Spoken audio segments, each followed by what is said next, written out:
Halo, selamat siang. Halo Mbak, selamat siang. Iya, Mbak Iva, gimana nih tadi pada saat proses masuk ke Zoom ini? Ada kendala nggak? Iya Mbak, ini koneksi saya sedikit terganggu, sinyalnya kurang bagus Mbak. Oke, ya. Tapi bisa ya? Alhamdulillah Iya bisa ya. Mbak, Alhamdulillah bisa. Oke, Mbak, baik. Oke, jadi sebelum kita melakukan sesi konseling ini, saya ingin bertanya nih kepada Mbak Iva. Gimana nih Mbak kemarin tahun barunya, terus aktivitasnya belakangan ini ngapain aja Mbak?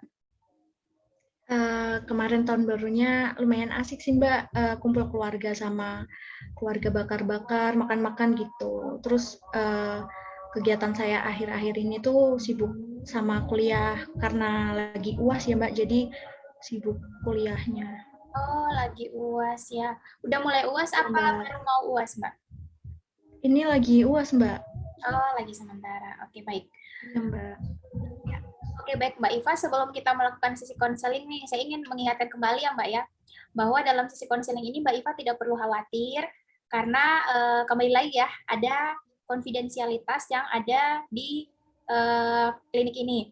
Sehingga Mbak Iva tidak perlu merasa khawatir atas kerahasiaan Mbak Iva itu akan terbongkar, dan juga di sini Mbak Iva bisa menceritakan apa saja dengan nyaman ya kepada saya, demi kelancaran proses konseling ini, Mbak.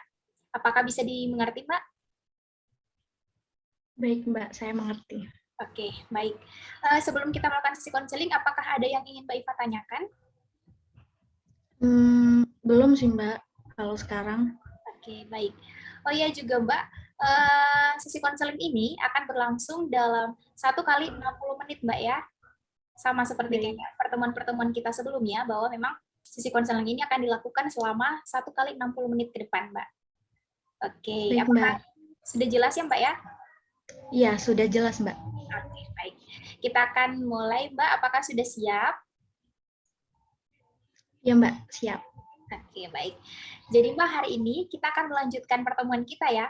Nah, di pertemuan sebelumnya, Mbak Iva sudah sampai pada tahap kesimpulan ya Mbak ya, bahwa Mbak Iva itu belum bisa mengelola waktu dengan baik, sehingga Mbak Iva itu merasa lelah atas apa yang sudah Mbak Iva kerjakan. Apakah seperti itu Mbak? Benar? Iya Mbak, betul sekali. Saya menyadari bahwa saya memang belum maksimal dalam mengelola waktu saya Mbak. Oke. Menurut Mbak Iva nih, apa sih yang bisa dilakukan untuk mengatasi hal itu Mbak? Hmm, Mungkin dengan konsisten terhadap hal yang sudah dijadwalkan Mbak. Oh, oke. Oke. Dari tadi saya melihat Mbak Iva ini ya kurang fokus dan kurang siap nih.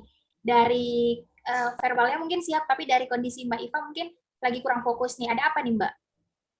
Mbak Iva, apakah Enggak ada kok Mbak. sesuatu atau tidak nyaman dengan saya Mbak? Gimana Mbak? Enggak kok Mbak, saya nyaman kok. Cuman lagi kepikiran adik saya aja, jadi kurang fokus Mbak dari Oh, tadi. iya, oke baik ya. Berarti bisa kita lanjut ya Mbak Iva ya. Iya Mbak, bisa. Oke, baik. Nah, jadi Mbak Iva, kadang nih, memang kita ini seringkali fokus pada membuat jadwal saja Mbak, tetapi memang untuk konsistennya itu yang kurang. Sehingga dengan Mbak Iva konsisten, itu menjadi salah satu cara untuk memaksimalkan apa yang sudah Mbak Iva jadwalkan. Nah, salah satunya dengan konsisten tadi Mbak. Sehingga memang dengan adanya konsisten ini, Mbak Iva tidak akan merasa sangat kelelahan, karena semuanya sudah terjadwal, mulai dari waktu kerja, tugas, maupun waktu istirahat Mbak, seperti itu. Baik Mbak, saya akan coba Mbak. Oke, baik. Nah, sebelum itu, usaha apa sih yang sudah Mbak Iva kerjakan? Saya mencoba membuat alarm dan note gitu Mbak sebagai pengingat ketika ada jadwal rapat maupun tugas. Tetapi ya seperti itu Mbak, saya selalu mengabaikan jadwal tersebut dan akhirnya ya tidak berhasil dan keteteran Mbak. Oke, baik. Berarti walaupun belum berhasil, namun Mbak Iva menyadari ya bahwa belum maksimal dalam mengelola waktu. Dan tidak semua orang loh Mbak yang menyadari. Terlebih lagi, tidak semua orang siap untuk berubah seperti yang Mbak Iva kerjakan ini. Memang di sini saya melihat bahwa Mbak Iva itu memiliki semangat yang luar biasa ya Mbak ya, untuk mau berubah ke lebih baik lagi. Baik. Terima kasih Mbak atas pujiannya. Saya bangga pada diri saya sendiri karena berhasil sampai sejauh ini. Oke, baik. Tadi Mbak Iva bilang nih, usaha yang Mbak Iva lakukan itu belum berhasil nih. Nah, untuk itu kita perlu diskusikan strategi apa sih yang baru dan yang bisa untuk mengatasi permasalahan Mbak Iva nih. Apakah Mbak Iva siap untuk melakukannya, Mbak? Iya, Mbak, saya siap. Baik. Mbak Iva mengatakan dengan sangat yakin ya, bagus sekali, Mbak. Jadi memang salah satu cara atau kunci dalam keberhasilan dalam proses ini adalah keyakinan, kesiapan, dan tekad diri yang ada pada diri Mbak Iva nih. Apabila Mbak Iva belum siap dan tidak yakin, maka akan sulit Mbak untuk melakukan perubahan. Saya sudah capek dengan semua ini, Mbak, dan ya saya yakin dan saya siap untuk berubah menjadi lebih baik lagi dengan mengelola waktu saya agar hari-hari saya yang saya jalani bisa lebih baik lagi, Mbak. Oke. Wah, bagus sekali ya. Saya melihat memang Mbak Iva ini sangat setuju. Jadi di awal pertemuan kita kemarin kan Mbak Iva sudah mengatakan bahwa salah satu hal yang mungkin akan Mbak Iva lakukan adalah dengan membuat jadwal baru yang lebih tersistematis. Nah, apakah Mbak Iva memikirkan cara lain juga, Mbak? Selain itu, saya juga akan mencari motivasi, Mbak, mungkin. Oke, mencari motivasi. Nah, apakah Mbak Iva yakin bisa untuk melakukan itu, Mbak? Waktu gitu.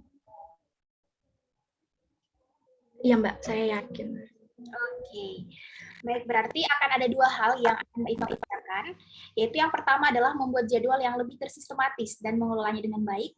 Kemudian yang kedua, Mbak Iva mencari motivasi dari dalam dan luar diri Mbak Iva agar Mbak Iva ini lebih semangat dalam mengelola waktu, serta tidak mudah lelah dalam menjalankan aktivitas Mbak. Iya, Mbak, betul.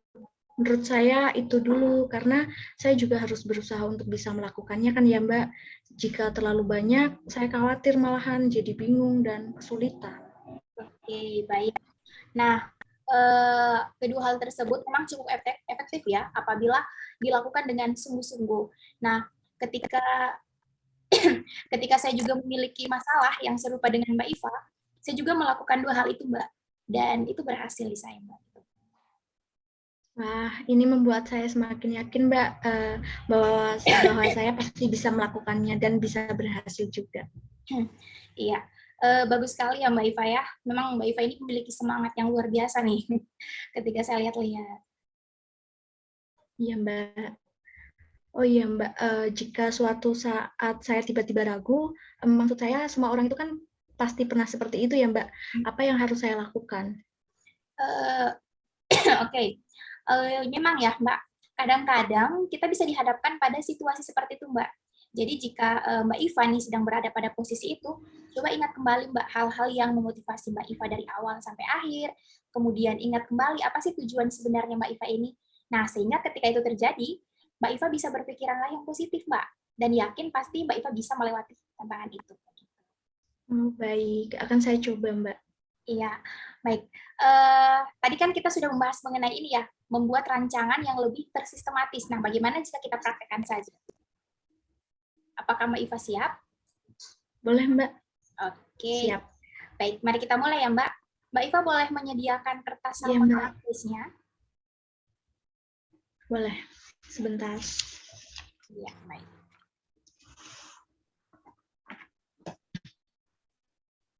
Sudah, Mbak. Oke, sudah. Nah, jadi di sini saya ingin menjelaskan dulu ya, Mbak. Kita akan membuat rancangan ini ataupun schedule ya dalam waktu 1 minggu ke depan, Mbak.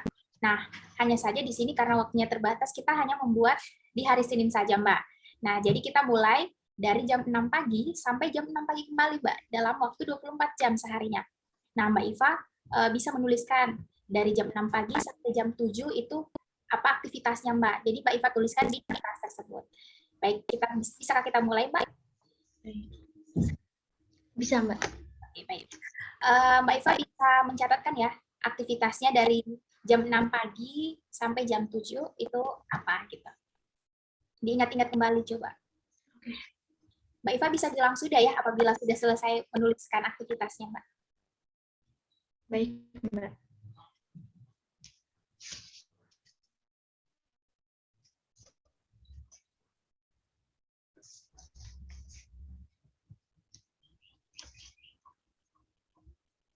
Mbak, mau nanya, ini per jam gitu ya? Iya Mbak, benar, per jam. Jadi dari jam 6 pagi sampai jam 7 pagi itu ngapain aja Mbak? Udah, Mbak. Oke, sudah ya. Berarti kita lanjut ya Mbak ya, jam 7 sampai jam 8 pagi nih. Aktivitasnya Mbak Iva itu apa? Di hari Senin ya Mbak ya? Sudah. Oke, sudah. Oke, jam 8 sampai jam 9 Mbak, bisa dituliskan?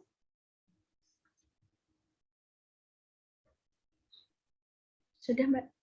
Jam 9 sampai jam 10.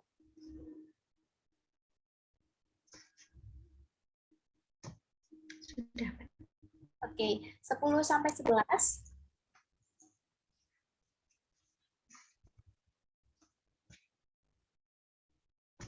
Sudah. Oke, 11 sampai 12 siang, Mbak.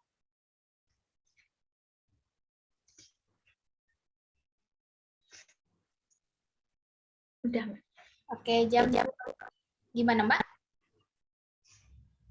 Udah. Oke, jam 12 sampai jam 1.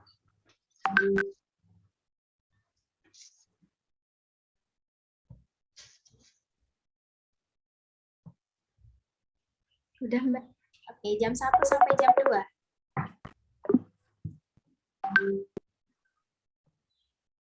Udah. Oke, jam 2 sampai jam 3, Mbak.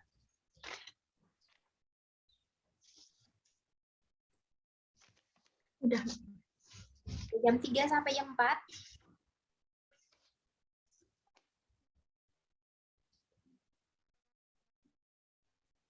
Udah. Oke, jam 4 sampai jam 5, Mbak.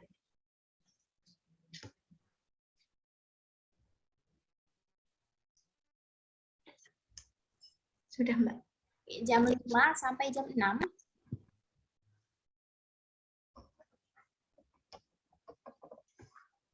Sudah. Oke, jam 6 sampai jam 7.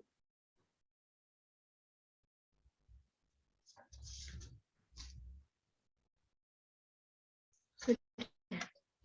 Jam 7 sampai jam 8.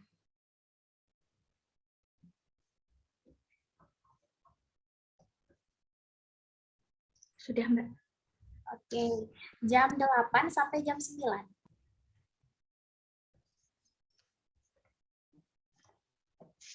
Sudah. Jam 9 sampai jam 10.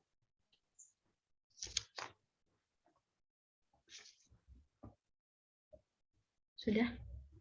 Jam 10 sampai jam 11. Sudah. Oke, jam 11 sampai jam 12.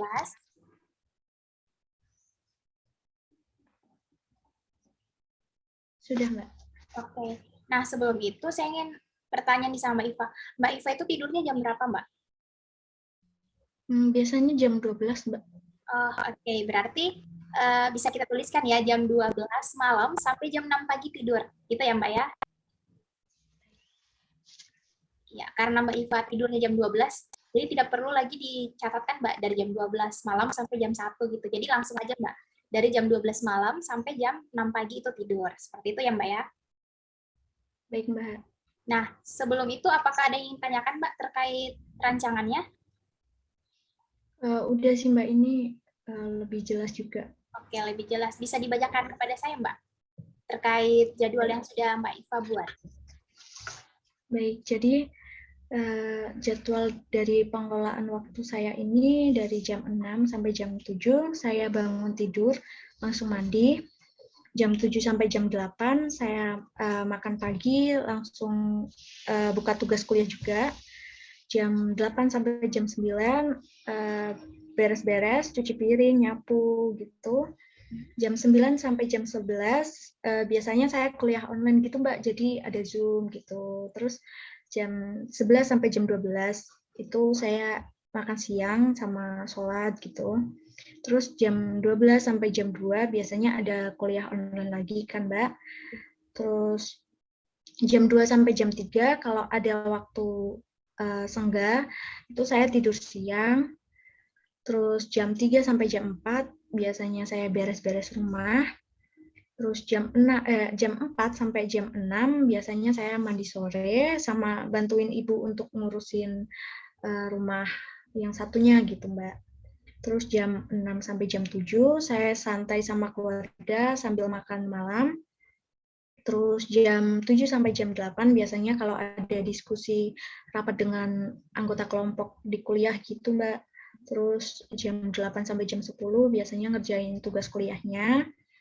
Terus jam 10 sampai jam 12 saya baru santai kayak lihat film atau lihat sosmed gitu, Mbak. Terus jam 12 sampai jam 6 saya tidur. Kayak gitu, Mbak.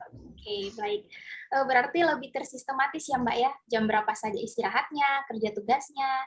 Seperti itu ya, Mbak ya? Iya, Mbak. Oke. Apakah sudah jelas, Mbak, terkait membuat rancangannya? Apa ada yang ingin ditanyakan? Iya, Mbak.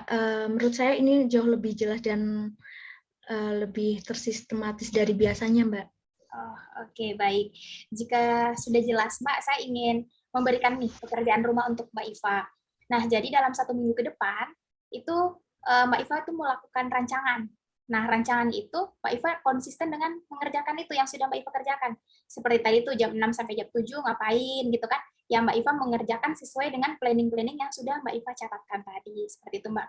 Nah, namun, tadi kan masih hari Senin ya, Mbak. Nanti bisa dilengkapi ya, Mbak Iva ya, dari Senin sampai hari Minggu. Gitu ya, Mbak ya? Apakah sudah jelas, Mbak? Iya, Mbak. Iya, Mbak, saya jelas. Oke. Nah, tadi kan ada 2 hal nih, Mbak ya, yang tadi sudah dijelaskan bahwa Mbak Iva akan membuat rancangan sama mencari motivasi. Nah, menurut Mbak Iva, hal apa sih yang paling mudah untuk Mbak Iva kerjakan nih untuk memulai proses ini? Menurut saya membuat rancangan yang lebih sistematis sih, Mbak. Soalnya kan ini terkait dengan jadwal saya sehari-hari ya. Jadi saya juga bisa belajar buat ngelola waktu saya dengan baik gitu, Mbak. Oke, berarti kita sepakati ya Mbak Iva.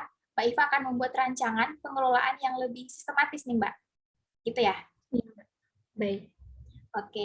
Nah, jika nanti dalam proses itu ataupun dalam planning itu Mbak Iva mendapati suatu kendala ataupun ada hal yang ingin Mbak Iva tanyakan, kita akan bertemu lagi di minggu depan Mbak untuk membahas bagaimana progres dari rancangan tersebut dari hal-hal yang Mbak Iva kerjakan ini. Apakah sudah jelas Mbak? Baik, Mbak. Saya mengerti. Oke. Nah, baik. Mbak Iva, waktu kita tinggal 5 menit lagi nih. Apakah ada yang ingin Mbak Iva ceritakan kembali kepada saya, Mbak? Sepertinya sudah tidak ada lagi, Mbak. Oke. Baik, kalau begitu saya akan segera akhiri. Namun, sebelum itu bagaimana nih perasaan Mbak Iva sekarang? Saya merasa senang, Mbak, dan bahagia karena sudah berproses sampai pada tahap ini, dan saya senang juga bisa bercerita dengan Mbak Ama. Oke, baik. Saya sangat senang ya Mbak mendengarnya. Semoga Mbak Iva ke depannya bisa lebih baik lagi, Mbak. Nah, sebelum saya tutup, saya akan membuat kesimpulan pada sesi konseling ini. Jadi, Mbak Iva sebenarnya sudah memahami ya Mbak ya, apa sih yang harus Mbak Iva kerjakan, hanya saja memang tadi ya, konsisten itu belum. Nah, semoga dengan membuat rancangan tersebut, Mbak Iva lebih konsisten dan bisa ya Mbak untuk memanajemen waktu Mbak Iva. Seperti itu Mbak. Oke. Baik, Mbak. Iya, karena waktunya sudah selesai, Mbak. Terima kasih atas kedatangannya. Terima kasih sudah berproses bersama, dan terima kasih juga karena mau melakukan sesi konseling bersama saya. Oke, baik Mbak Iva, saya tutup ya Mbak ya. Selamat siang, Assalamualaikum warahmatullahi wabarakatuh. Waalaikumsalam warahmatullahi wabarakatuh. Iya, terima kasih Mbak Ama. Selamat siang juga. Ya, Saya selamat izin live siang. ya. Ya Mbak, silakan.